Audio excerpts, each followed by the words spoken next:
ବୁଝେ ନା କାହିଁକି ଲେଖିଛ ନା ଏତିକି ଜାଣିଛି ପାନ୍ଥ ସାରା ସେ ଅଦିନିଆ ଦେଖା ଚାହା ଜୀବନ ଦୀର୍ଘ 45 ବର୍ଷର ଜୀବନ ଭିତରେ ଏ ଦେବୀତୋଷ ମିଶ୍ର କିଛି ବୁଝୁ କି ନ ବୁଝୁ ଏତିକି ବୁଝିଛି ପରୀକ୍ଷା ନେବାକୁ କେହି ଜଣେ ଉପରବାଲାକୁ ମୋ ଠିକଣା ଦେଇଦେଇଛି ଜୀବନ ସାରା ଖାଲି ପରୀକ୍ଷା ପାସ୍ କରିବା ମୋ କପାଳରେ ନାହିଁ ଧନ୍ୟବାଦ ମିଷ୍ଟର ଈଶ୍ୱର ମୋ ଉପରେ ବିଶ୍ୱାସ ରଖିଥିବାରୁ ଅଶେଷ ଅଶେଷ ଧନ୍ୟବାଦ କେହି ଜଣେ କହିଥିଲେ ଚିତ୍କାର କରି ହସୁଥିବା ଲୋକର ପକେଟକୁ ଅଣ୍ଡାଳି ଦେଖିଲେ ଟଙ୍କା କି ସୁନା ପାଇବନି ପାଇବ ଗୋଟାଏ ଲୁହର ଭିଜା ରୁମାଲ ଯୋଉଟାକି ଆଜି ମୋ ହାତ ମୁଠାରେ ଅଛି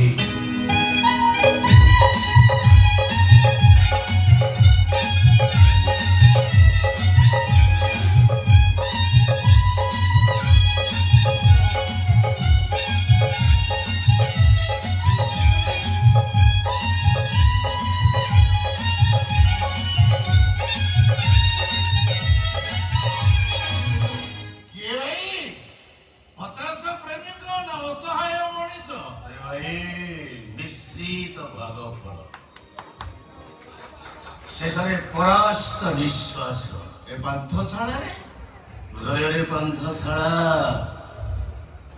ଏ ନିଶ୍ୱାସରେ ପାନ୍ଥଶାଳା ଆଜି ଗୋଟାଏ ପାନ୍ଥଶାଳା ଆସିଛି ଆଉ ଗୋଟାଏ ପାନ୍ଥଶାଳା ସିଗାରେଟ ଅଛି 25ଟା ମୋ ପାଖରେ ଅଛି ଗୋଲ୍ଡ ଫ୍ଲାଗ ଫିଲ୍ଟର ମୋର ବି ସେଇ ବ୍ରାଣ୍ଡ ମାତ୍ର ଗୋଟାଏ ପିସ୍ ଓକେ ଭାଇ ଟେକ୍ ଇଟ୍ ମୋ ସାଙ୍ଗକୁ ଏ ସିଗାରେଟ ଟାଣିବ ଲାଷ୍ଟ ଝିଅକୁ କିସ୍ କରିବ ଫାଷ୍ଟ ବାସ୍ତବିକ ଭାଇ ସେଥିରେ ଗୋଟେ ନିଆରା ଚାର୍ମ ଥାଏ ଆଚ୍ଛା ଭାଇ ଇଏ ବର୍ଷା ଅନ୍ଧାର ରାତିରେ ପାନ୍ଥଶାଳାରେ କଣ କରୁଛ ମୁଁ ଯଦି ତମକୁ ସେଇ ପ୍ରଶ୍ନ ପଚାରେ ଖୋଜୁଛି ମୋ ହଜିଲା ଅତୀତକୁ ଖୋଜୁଛି ମୋ ହଜିଲା ପ୍ରେମିକାକୁ ଯାହା ନା ସହିତ ମୋ ନାଁକୁ ଯୋଡ଼ିଏ ପାନ୍ଥଶାଳାର କାନ୍ଥରେ ଅତି ସ୍ପଷ୍ଟ ଭାବରେ ମୁଁ ଗୋଟି ଗୋଟି କରି ଲେଖିଦେଇ ଯାଇଥିଲି ମୁଁ ଖୋଜୁଛି ମୋ ପ୍ରେମିକକୁ ଯାହାକୁ ମୁଁ ନିଜ ଜୀବନଠୁ ବେଶୀ ଭଲ ପାଉ ଆରେ ଭାଇ ତମର ପୁଣି ପ୍ରେମିକ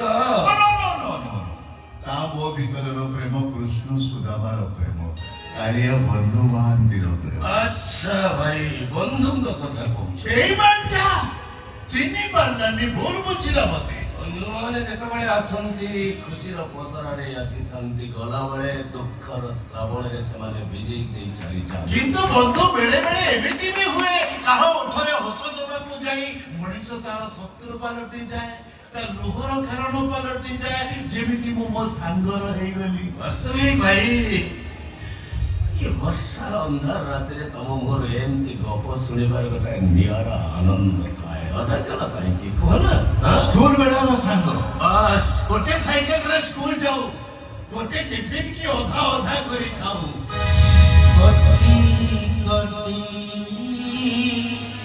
ଆରେ ଭାଇ ଗୋଟାଏ ସାର୍ଟକୁ ଅଦଳ ବଦଳି କରି ପିନ୍ଧୁଥିବା ନିଶ୍ଚୟ କେହି ଜଣେ ଝଗଡ଼ା କଲେ ତା ପାଇଁ ଆଉ ଜଣେ ବାହାରି ପଡୁଥିବ ନିଶ୍ଚୟ ତମେ କେମିତି ଜାଣିଲ ତମର ବି ସାଙ୍ଗ ଥିଲେ ନା କଣ ଗୋଟାଏ ଭାଇ ଗୋଟାଏ ମୋବାଇଲ ଫୋନ ଗୋଟାଏ ପ୍ରେମିକା ଦି ଜଣ ଗୋଟିଏ ଝିଅକୁ ଲାଇନ ମାରୁଥିଲେ ସତ ହେଲେ ସେ ଶଳାଟା ଜିତିଗଲା ଗୀତା ତାର ହେଇଗଲା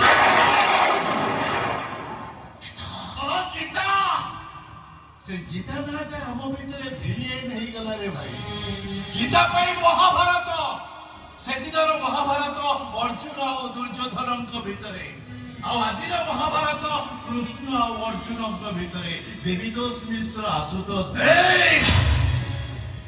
ଆଶୁତୋଷ ମହାପାତ୍ର ଆଜିର କୋଟିପତି ମୋ ପିଲାଦିନର ସାଙ୍ଗ सोहराटा गीता पाई शत्रु ହେଇଗଲା।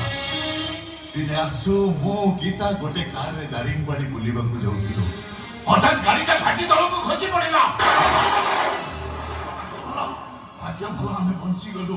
ପ୍ରଥମେ ମୁଁ ଭଲ ହେଲି, ତାପରେ ଗୀତା 2 ମାସ ପରେ ଆସୁ। ମୁଁ ଘରେ ଥାଏ, ଗୀତା ମତେ ଫୋନ କଲା। ମୁଁ ପଚାରିଲି କୋଉଠି, ସେ କହିଲା ଡକ୍ଟରଙ୍କ ପାଖରେ। ମୁଁ ଯାଇ ପହଞ୍ଚିଲି, ଦେଖିଲି ଗୀତା ଚୁପଚାପ ଠିଆ ହେଇଛି। ମତେ ଦେଖି ଛୋଟ ଛୁଆଙ୍କ ଭଳି କାନ୍ଦିଲା। ମୁଁ ପଚାରିଲି ଡକ୍ଟର କଣ କହିଲେ?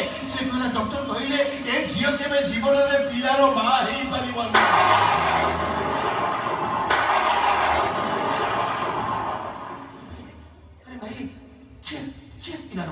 ଗୀତା ସେତେବେଳକୁ ଗୀତା ସହିତ ମୋ ସାଙ୍ଗର ବାହାଘର ଡେଟଟା ଫାଇନାଲ ସରିଥାଏ। ସେତେବେଳେ ଗୀତା କହିଲା ମୁଁ ବାହା ହେବିନି। କାହିଁକି ବାହା ହବନି? କଣ ପାଇଁ ବାହା ହବନି? ବିବାହର ଅର୍ଥ ତ ସନ୍ତାନ ସୃଷ୍ଟି କରିବା ନୁହଁ ନା? ଅନେକ ବୁଝେଇଛି ହେଲେ ବୁଝିଲାନି। କହିଲା ନିଜ ପ୍ରେମିକକୁ ପାଇବା ପାଇଁ ଗୋଟେ ବଂଶର ଭବିଷ୍ୟତ ସହିତ ଖେଳିବା ପାପ ହବ। ଏଇ କଥାଟାକୁ